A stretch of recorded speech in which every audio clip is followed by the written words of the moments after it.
Sketch the graph of y equals 2 cosine of 3 pi x over 4.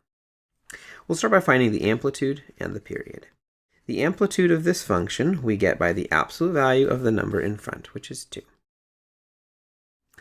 The period is 2 pi divided by the absolute value of the number in front of the x. Now, this we have to consider the entire number there.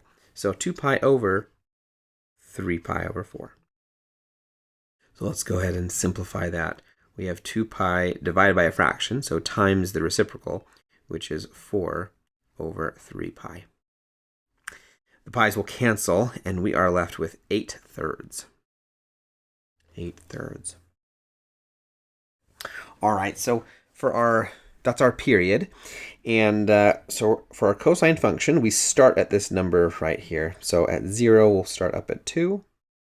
And after a full period, we need to end there. So 8 thirds. I'm going to let each of these boxes be 1. 1, 2, 3. 8 thirds is 2 and 2 thirds. So that'll be right around here. That'll be our ending point. Halfway between maximum and minimum, we're going to reach, halfway between these two maximums, we have a minimum. And, well, that's going to be half of 8 thirds, which is 4 thirds.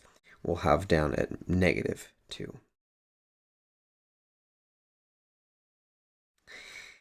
All right, and then halfway between maximum and minimum, we have our zeros. So that's going to be at 2 thirds here. And at, what's 7? No, right at 2.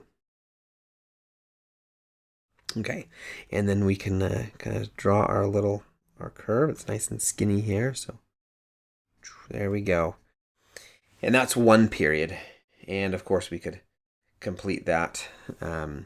We could continue on to complete more if we want. I'll just stop there. So that's the sketch of this function, 2 cosine of 3 pi over 4 times x.